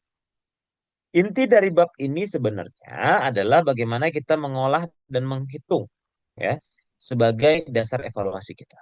Kemudian bagaimana kita bisa menganalisis manfaat, biaya, dan resiko secara menyeluruh, serta bagaimana merencanakan pelaksanaan dan monitoring sebagai tindak lanjut dari hasil rekomendasi tersebut. Nah, pada subbab pengolahan data, ini berisi tentang pengeboran sampel dan lodging geotekniknya seperti apa. Jadi, berbeda dengan di bab 2.2, ini sebenarnya metodologi ini lebih ke tahapannya saja. Ya, ini lebih ke tahapannya saja. Sementara di bab 3, disinilah yang harusnya muncul nanti. Ya, dokumentasinya, proses pengeborannya seperti apa gitu ya. Kemudian hasil uji laboratoriumnya nanti pengujiannya seperti apa gitu ya. Kemudian muncul di sini. Dan parameter geoteknik untuk diagnosis. Dan di sini nantilah muncul banyak-banyak data set itu, Pak. Ya biasanya kan kita nguji itu nggak satu kali, nggak satu sampel. Idealnya gitu ya, nggak satu kali, nggak satu sampel. Maka akan muncul banyak data set. Nah, nanti itu yang di bagian sini nanti kita pilih. Mana yang mau kita pakai, mana nanti average-nya, min-nya, dan segala macam. Dan dari sini juga lah yang nanti akan menjadi dasar dalam pembuatan probability of failure. Karena kalau kita ngomongin POF, nggak bisa satu data, dua data. Ya, itu dia. Jadi outputnya nanti adalah dataset dan parameter geoteknik yang terverifikasi. Kemudian baru masuk ke 3.2 adalah perhitungan teknis. Ya, nah, ini intinya, ya kan? Ini intinya. Inti dari kajian geoteknik itu. Bagaimana di sini muncul analisis stabilitas lereng? Bagaimana di sini nanti muncul FK statik? Bagaimana di sini nanti muncul FK dinamik? Bagaimana nanti di sini ya kalau kita pakai finite element, Anda akan mendapatkan displacement di situ. Tapi kalau kita pakai limit equilibrium, Anda akan ketemu displacementnya seperti apa gitu ya. Kemudian ada probability of failure. Serta dari sinilah awal muncul si rekomendasi geometri tersebut. Nah, baru masuk ke 3.3. Jadi teknis dibarengi dengan ekonomis, benefit dan cost analisisnya. Ya, bagaimana kita nanti bisa melihat manfaat dan biayanya secara kuantitatif. Anda turunkan 1 derajat, berapa ton yang bisa Anda tambang dari situ. Anda turunkan 2 derajat, berapa ton yang Anda bisa tambang dari situ. Nah, itu sebaiknya ada. Jadi secara struktur di Kemen 1806 itu, dia tetap minta yang namanya benefit dan cost analysis. Jadi, eh, ya bisa Anda bikin kuantitatif, Anda hitung matang gitu ya. Atau kadang ada beberapa yang dibikin hanya seperti deskriptif saja. Jadi kalau dengan melakukan perbaikan ini maka Anda akan berpotensi mendapatkan ini dengan kos sekian. Ada yang bikin deskriptif seperti itu. Jadi amannya sih kuantitatif, tapi deskriptif depend on evaluator. Jadi ada evaluator yang memperhatikan itu detail, ada yang ya udah gitu. Nah, kemudian ada risk analysis. Ya, bagaimana nanti kita bisa mengidentifikasi potensi bahayanya dengan kondisi lereng ini kira-kira nanti apa nih yang akan berpotensi bahaya? Bagaimana nanti kondisi tidak amannya, gitu ya. Kemudian bagaimana penilaian probabilitas dan dampaknya. ya. Kemudian bagaimana kita menentukan tingkat resikonya, apakah dia masuk ke dalam longsoran yang berat, sedang, ataupun ringan, gitu ya. Lalu bagaimana strategi mitigasi. Terakhir, ada rencana pelaksanaan dan monitoring. Pada bagian ini berisi rencana pelaksanaan rekomendasi teknis, kemudian rencana monitoring geoteknik, baik itu instrumentasi ataupun frekuensi, serta evaluasi berkala serta tindak lanjutnya seperti apa. Nah, outputnya adalah rencana kerja dan monitoring yang terhubung. Akhir, penutup, dan rekomendasi. Abang ini berisi kesimpulan hasil analisis, kemudian rekomendasi geometri lereng, sistem pengendalian geoteknik, dan rencana monitoring untuk memastikan kestabilan jangka pendek, menengah, dan panjang. Isinya tidak lebih dan tidak kurang ada kesimpulan, ada rekomendasi teknis, dan ada rencana monitoring itu sendiri. Di mana bab 4 ini adalah kunci bermanfaatan kajian, di mana rekomendasi yang tepat akan mendukung keselamatan, efisiensi operasi, dan keberlanjutan dari aktivitas penambangan itu sendiri.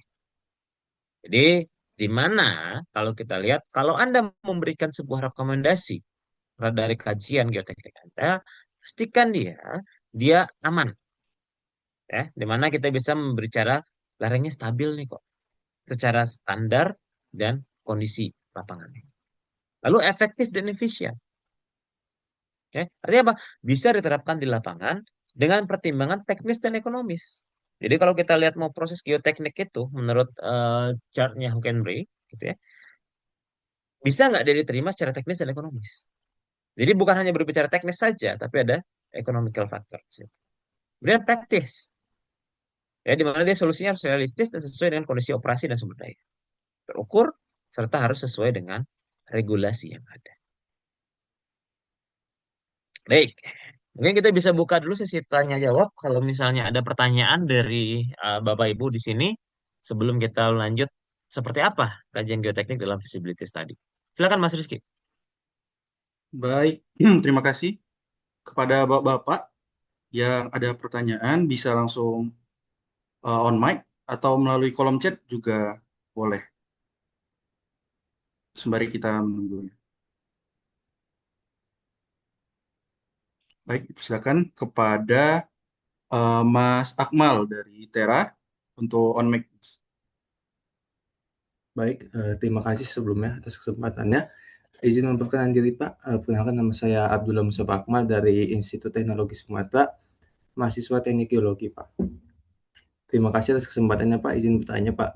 Eh, saya sempat beberapa kali membaca kajian kajian geoteknik ini Pak. Terus di analisis di laporannya itu menunjukkan lereng aman Pak. Menunjukkan lereng aman, tapi di kondisi aktualnya sudah kelihatan crack, rembesan air, dan material mulai rontok Pak. Eh, lalu indikator mana yang harus diprioritaskan Pak? Apakah di kajiannya atau kondisi aktual di lapangannya Pak? Seperti itu Pak. Terima kasih atas pertanyaannya.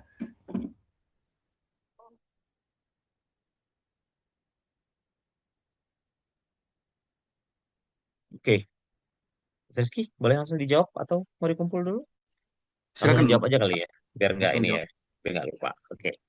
Baik, sebelum terima kasih Mas Akmal dari Lampung ya, ITERA ya. Oke, terima kasih Mas Akmal dari ITERA. Pertanyaannya interesting ya. Jadi antara laporan dengan realitanya berbeda, Pak. Gitu ya, intinya itu ya. Jadi di laporan secara di atas kertas FK-nya sudah aman, POF-nya sudah memenuhi Capman gitu ya. Tapi kok di lapangannya beda? Maka dalam geoteknik kita mengenal yang namanya istilah back analysis. Artinya apa? Kita berbicara laporan, kita berangkat dari data laboratorium, ya kan? Kita berbicara data laboratorium. Data laboratorium itu kondisinya intact. Kondisi batuan utuh yang Anda bawa ke laboratorium. Ada kadang kita hubungkan dia dengan kriteria keruntuhan sehingga kita bisa mendapatkan karakteristik dari massa batuannya. Sehingga kita bisa mendapatkan properties dari massa batuan. Tapi pertanyaannya, apakah karakteristik itu benar 100%? Belum tentu. Kenapa? Karena ada proses tahapan-tahapan yang kita lalui untuk mendapatkan nilai massa batuannya. Maka pelaporan itu, ya, baik itu FS ataupun kajian itu sifatnya dia fleksibel. Kita buat dulu, kita bikin desain dulu, kita kasih rekomendasi dulu, kemudian kita laksanakan. Sehingga dan dalam proses pelaksanaan itu tetap dilakukan monitoring oleh si geotechnical engineer. Kalau ada ketidaksesuaian, mana yang kita prioritaskan? Modelnya yang kita rubah, menyesuaikan dengan kondisi aslinya. Kenapa? Karena nggak mungkin alam kita tuntut untuk ikut dengan laporan geoteknik kita. Maka yang bisa kita lakukan apa? Laporan geoteknik kita lah yang menyesuaikan dengan kondisi alamiah. Jadi nanti di situ bermainlah konsep back analisis. Jadi Mas Akmal punya properties ini sekarang, kita terapkan dulu, kemudian ternyata fail ini. Ada indikasi displacementnya tidak sesuai standar, gitu. Maka kita rekomendasikan ulang. Kita perbaiki dulu propertiesnya, kita perbaiki dulu parameternya. Ada banyak metode gitu ya, yang paling sering dipakai untuk back analisis mereka pakai trial error. Berarti apa? Kalau dia misalnya ada crack, kalau misalnya dia longsor, berarti apa? FK-nya di bawah satu. Maka properties yang saya punya ini dengan geometri sekarang, sorry, dengan geometri yang saya punya ini sekarang, dengan properties yang ada, harus saya turunkan parameter propertiesnya supaya apa? Bahwasanya FK harus di bawah satu, kenapa? Dia longsor kok. Sehingga nanti kita punya properties baru di situ. Nah, dari properties baru inilah yang kita berangkat membuat rekomendasi lereng yang baru untuk tahapan selanjutnya. Kurang lebih seperti itu gambarannya Mas Akmal. Baik, Pak. Terima kasih, Pak. Sama-sama Mas Akmal. Baik, terima kasih pada Mas Akmal dan Pak Risto. Kemudian ada lagi dari rekan-rekan yang ingin bertanya, dipersilakan.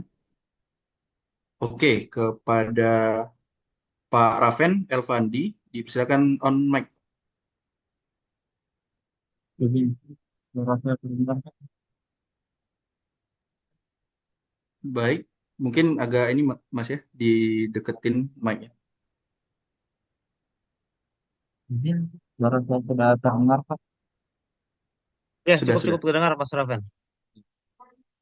Izin bertanya, Pak, terkait penyusunan laporan geotek yang sesuai dengan standar Statement SDM, berdasarkan pengalaman Bapak, apa kesalahan yang paling sering ditemukan atau dianggap paling fatal oleh pihak evaluator?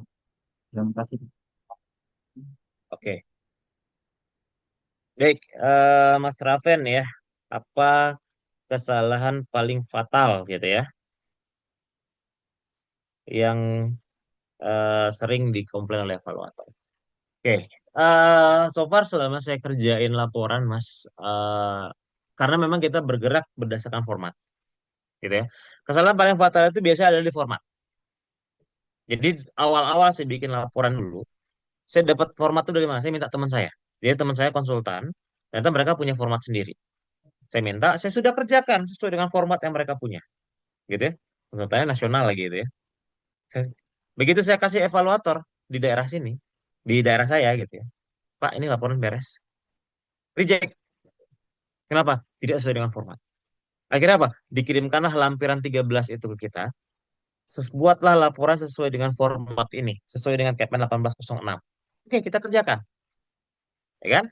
Kita kerjakan, kemudian selesai, kita setor, tidak ada komplain lagi di format. Tinggal nanti lebih ke konten saja. Yang pasti evaluator akan memastikan bagaimana kajian yang Anda buat bisa diaplikasikan di lapangan. Jadi harus clear. Kajiannya ini nanti aplikasinya seperti apa.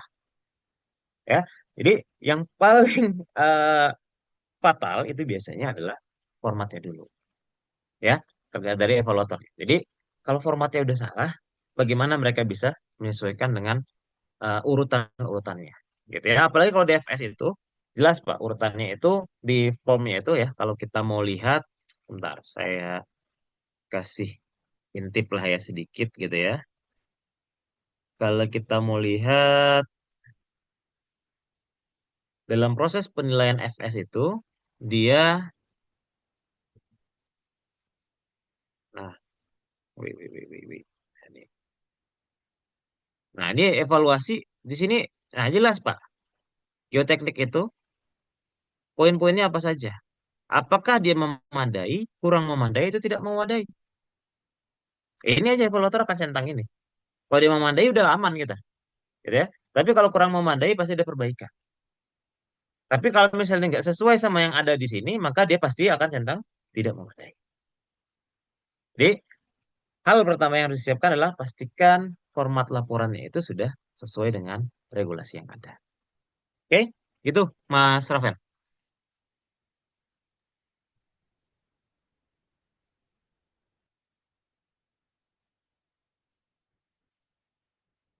Gimana Mas Rafen? Cukup?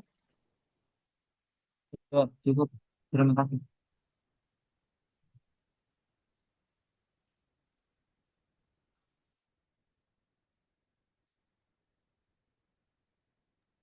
Baik, Oke. mungkin satu pertanyaan lagi Pak ya untuk sebelum kita lanjut, baru nanti di akhir ada sesi tanya jawab lagi. Boleh nanti akhirnya Jadi sesi ini. Ini tapi ada 3 pertanyaan kayak ini Mas Rizky di ini di chat. kita pilih yang dari awal dulu Pak ya, dari Mbak Oke, Arin kita ya. pilih salah satu aja ya dari Mbak Arin. Oke. Oke, Bagaimana metode back analisis secara detail yang legal diakui untuk digunakan? Bagaimana adjustment untuk mengetahui apa yang perlu dirubah di dalam properties, model atau yang lainnya menyimpulkan hal apa yang salah dalam back analisis tersebut? Oke. Oke, ya, ini pertanyaannya agak melenceng nih. Kita bahasnya laporan tapi back analisis. Oke, karena saya nyinggung back analisis jadi ke-trigger ke back analisis ya, Mbak Arif. Oke, sebenarnya ada beberapa referensi sih Mbak ya. Kalau kita mau berbicara back analisis, itu ada beberapa jurnal juga gitu ya. Ada beberapa jurnal juga. Kemudian ada eh ya di buku-buku geotek itu juga cukup banyak Mbak, terutama di buku-bukunya Hook and Bray. Tapi masalah legal atau tidak legal ini secara aturan ya, secara aturan itu sepertinya kalau kita ulik-ulik lagi di Kepmen 1827 itu tidak ada gitu ya, tidak ada aturan yang mengikat gitu ya. Bahwasanya back analysis yang boleh digunakan itu hanya boleh ini gitu ya. Nah, itu tidak ada seperti itu gitu ya, tidak ada seperti itu. Maka eh, kita mungkin nanti bisa cari referensi. Jadi saya juga tidak belum menyiapkan nih untuk back analysis ini gitu ya. Karena topiknya kan kita mau ke laporan gitu ya. Tapi ada beberapa referensi. Jadi salah satunya saya lupa profesor apa gitu ya dari Jepang. Itu adalah beliau yang memperkenalkan salah satu metode back analysis yaitu metode trial error. Nah, itu sah digunakan ya sah saja gitu ya. Karena memang tidak ada requirement khusus, tidak ada guideline khusus dari undang-undang atau dari eh, aturan yang berlaku di Indonesia untuk mengatur si back analysis itu. Kurang lebih itu untuk jawaban sementaranya, Mbak Arif. Nah, itu ada dari Mas Wira juga ngasih tuh, bisa rujuk dari bukunya Sakurai. Ya, saya lupa tuh nama beliau. Beliau adalah namanya salah satunya adalah Sakurai. Di Sensei Sakurai itu membahas mengenai back analysis. Nanti bisa di reverse dari situ. baik. Terima kasih kepada Pak Risto atas jawabannya. Mungkin kita lanjut dulu Pak ya. Oke, thank you Mas Rizky. Baik, Ini pertanyaan keduanya siap. dari Al Ghazi, nanti biar dia jawab sendiri aja di penelitian dia Mas Rizky ini. Siap Pak, Tenang siap. dia. Oke, baik kita lanjut dulu Bapak Ibu ya. Oke. Nah, berikutnya kita coba lihat geoteknik dalam feasibility study ya. Jadi kalau tadi kita lihat dalam kajian, sekarang kita coba lihat dalam FS gitu ya. Nah, bagaimana hasil kajian geoteknik ini bisa terintegrasi dalam dokumen FS sebagai dasar perencanaan tambang yang aman, efisien, dan layak secara teknis maupun ekonomis. Nah, di mana posisinya? Ya kan? Itu yang pertama. Di mana posisinya? Jadi kalau kita lihat ya, eh di dalam laporan feasibility study itu ada 13 bab kalau tidak salah. Ya, secara detail itu ada 13 bab. Dimulai dari bab pendahuluan sampai nanti di bab akhir itu adalah ekonomi dan keputusan ya, decisionnya ada di situ, di bab ekonomi. Nah, seperti yang saya bahas di awal, geoteknik itu sendiri ada di bab 5 ya. Setelah cerita geologi dan keadaan endapan dan estimasi sumber daya dan cadangan. Ya kan? Jadi sumber daya dan cadangan, geologi dan endapan, langsung masuk ke geoteknik.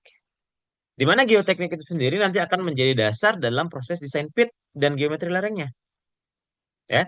Kemudian disposal design dan kestabilan timbunan, kemudian ada rencana produksi dan sequence tambang, kemudian ada dewatering dan penyederhanaan tambang, pemilihan alat dan produktivitas, keselamatan dan manajemen risiko, dan biaya operasi dan kelayakan ekonomi. Jadi geoteknik ini menjadi, kalau di FS itu geoteknik ini menjadi kunci awal harusnya, ya. Jangan sampai nanti alatnya udah dipilih dulu baru dibikin geotekniknya, ya kan, jadi aneh dia gitu ya. Kita dari geoteknik berangkatlah ke desain pit, disposal, rencana produksi, sequence gitu ya, dewatering, alat, keselamatan dan manajemen risiko, serta biaya operasi dan kelayakan ekonomi. Nah, peran utamanya adalah bagaimana geoteknik ini bisa menilai dan mengendalikan stabilitas lereng, ya. Lereng, pit, dan fasilitas terkait untuk minimalkan risiko kegagalan atau menyebabkan kelongsoran, dan menjadi dasar desain dan perencanaan. Serta di babnya geoteknik itu juga terintegrasi dengan hidrologi dan hidrogeologi. Oke, serta mendukung kelayakan ekonomi. Nah, bagaimana struktur umum ya di bab 5 itu dalam FS? Jadi saya potong, Pak. Jadi bab 5 itu ada 5.1, 5.2, 5.3. Kemudian ada 5.4 itu mengenai hidrologi. Hidrologi.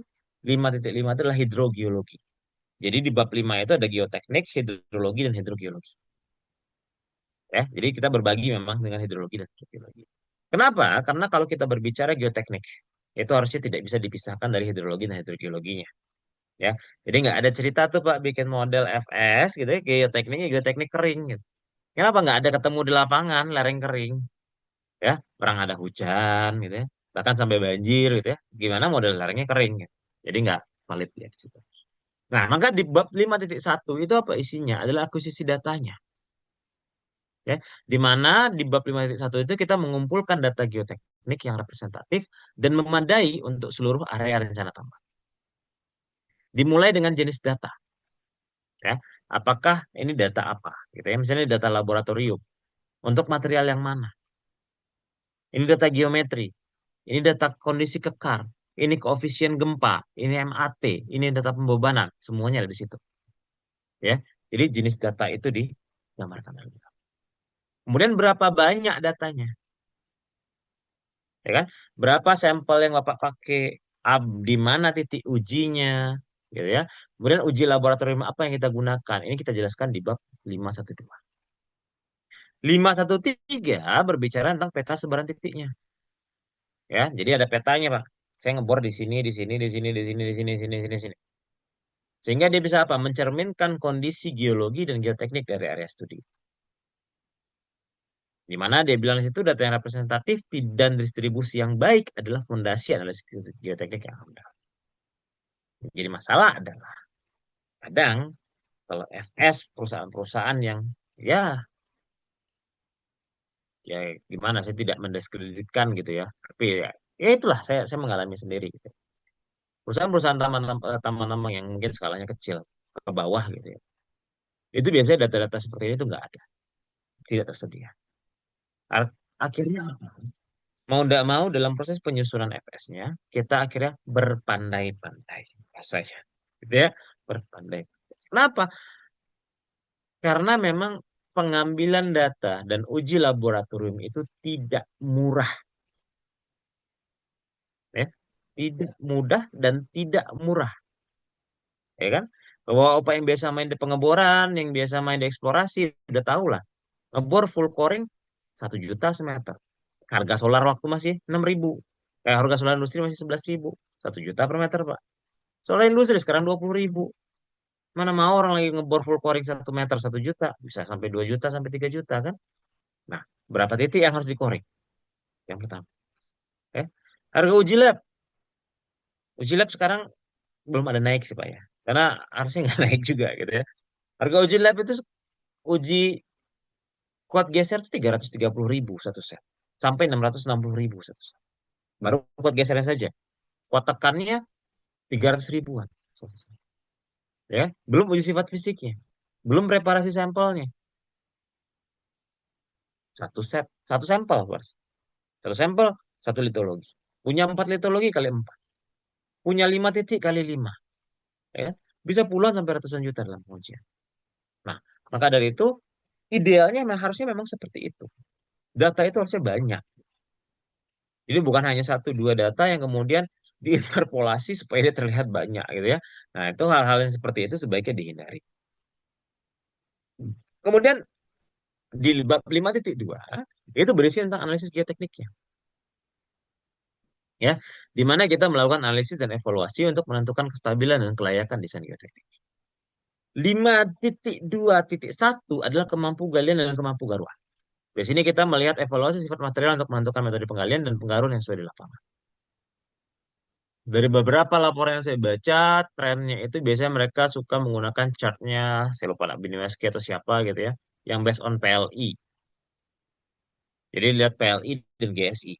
Kemudian di situ ada rekomendasi penggalian. Seharusnya gimana? Seharusnya rujuk Capman, Pak. Kenapa?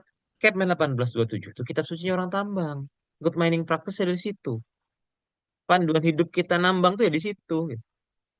Harusnya itu referensi kita. Jadi Capman 1827 jelas. Parameternya 3. GSI, UCS, dan Pundit atau cepat rambat gelombang. Ya kan? Jadi tinggal penuhi ketiga parameter itu, pilih metode yang mana yang dipakai. Dan opsinya cuma 3 aja. Gali bebas, gali bersih, blasting. Ya. Jadi kalaupun misalnya Bapak Ibu minta rekomendasi blasting ke SDM, atau apakah itu dibikin di report terpisah atau bagian dari FS, itu harus ada data itu. Artinya apa? Pak, jangan lupa dianggarkan untuk uji ini. Ya, jangan sampai nanti ujinya apa? Oh, saya nanti mau pakai limit equilibrium, Pak. Berarti Anda butuh data apa? Kohesi, density, sama P. Beres. Berarti cuma uji geser sama uji sifat fisik. Beres. Bisa beres. Model geotek beres. Beres. Tapi kemampu galian gimana? Ada data UCS nggak? Nggak ada. Ya kan? Ada data cepat amat gelombang nggak? Nggak ada. GSI diambil nggak di lapangan? Nah, itu apa? Itu harus dilengkapi data dari awal. Jadi jangan sampai terlena ya Pak, Bapak Ibu ya. Jangan hanya berpikir, oh kajian geotek berarti saya cuma butuh data uji geser sama uji sifat fisik aja, udah beres gitu. Nggak bisa. Untuk FS khususnya ya. Untuk FS maka sertakan uji uji kuat tekan, uji cepat rambat gelombang, dan juga uji dan juga nilai GSI. Nah, kemudian 5.52 ini kalau untuk kasusnya underground. Ya, nanti ada analisis kestabilan terowongan, baik itu terowongan utamanya, aditnya, shaftnya, kemudian nanti bukaan bawah tanah lainnya, itu semua ada di situ. Termasuk juga kalau misalnya Bapak mau ngikut Freeport gitu ya, bikin masjid dan gereja dalam dalam tunnel itu ada kajiannya dalam FS. Ya, jadi nggak asal tiba-tiba kepikiran gitu ya, misalnya yang lagi di Sawalunto gitu ya, lihat ah ini ada room yang agak besar sedikit gitu di antara pilar-pilar batu bara, saya mau bikin masjid di dalam situ, nggak bisa. Jadi harus ada kajian itu. Kemudian kajian kestabilan lereng itu sendiri. Ya, baik itu kestabilan lereng tunggalnya, interamnya, gitu ya, ataupun overall slope-nya. Jadi kalau kita lihat di Capman 1827 itu, nah itu berbeda dengan kajian geoteknik. Kalau kajian geoteknik, kalau dia cuma lereng tunggal, ya bahasnya lereng tunggal saja. Ya. Atau dia overall slope, ya bahasnya overall slope saja. Tapi kalau di FS, Anda harus modelkan ketiganya. Ya, rekomendasi single slope-nya berapa meter? Rekomendasi interamnya berapa meter? Rekomendasi overall slope-nya berapa meter? Sesuai dengan standar IKM. Kemudian baru dari situ keluar FK. Ya. FK statik, dynamic, dan POF. Sesuai dengan kriteria Kepman 1827. Itu salah tulis ya, 1806. Harusnya 1827. Jadi, jelas yang mau dituju apa? Kepman 1827, halaman 57, tabel 1. Ya. Kondisi lerengnya bagaimana? Single, inter, ataupun overall. Itu dia kondisinya. Lalu baru di akhir di 5.3 kita ketemu yang namanya rekomendasi geoteknik. Jadi 5.2-nya adalah analisisnya. Ya, jadi data kemudian dikompil dengan standar, kemudian baru keluar rekomendasi di sini. Nah, di sini adalah untuk menyusun rekomendasi teknis untuk memastikan desain dan operasi tambang yang aman dan efektif. Rekomendasi penggalian dan penggaruan misalnya. Karena nanti di situ rekomendasikan metode dan peralatan penggalian serta penggaruan yang sesuai dengan kondisi material. Apakah perlu ripping dosing? Maka Anda rekomendasikan di situ Anda butuh dozer. Kalau misalnya Anda bikin pakai drilling blasting, Anda rekomendasikan bahwasanya di situ butuh alat bor dan juga bahan peledak. Ya. Nah, kemudian ada rekomendasi penyangga dan dimensi front untuk kasus tambang bawah tanah. Ya. Jadi untuk tambang bawah tanah itu kasus khusus gitu ya. Nanti kita rekomendasinya based on RMR kah, based on key system kah. Dari situ Anda akan mendapatkan rekomendasi penyangga awal. Kemudian nanti dianalisis kembali dengan menggunakan finite element misalnya. Apakah sudah memenuhi standarnya atau belum. Kemudian rekomendasi geometri dan dimensi jenjang atau dimensi lerengnya, rekomendasi PK, POF, dan tingkat keparahan longsor, serta rekomendasi pemantauan geoteknik. Jadi jangan lupa untuk rekomendasi pemantauan geotekniknya. Ya. Jadi mau bikin laporan geoteknik model apapun, tidak boleh melupakan yang namanya rekomendasi pemantauan geoteknik. Nah, apa yang umumnya diisi dalam bab geoteknik FS itu? Ya, dimulai dari peta dan sebaran datanya, baik itu peta lokasi bor, pit, disposal, trench, outcrop, dan struktur geologinya. Kemudian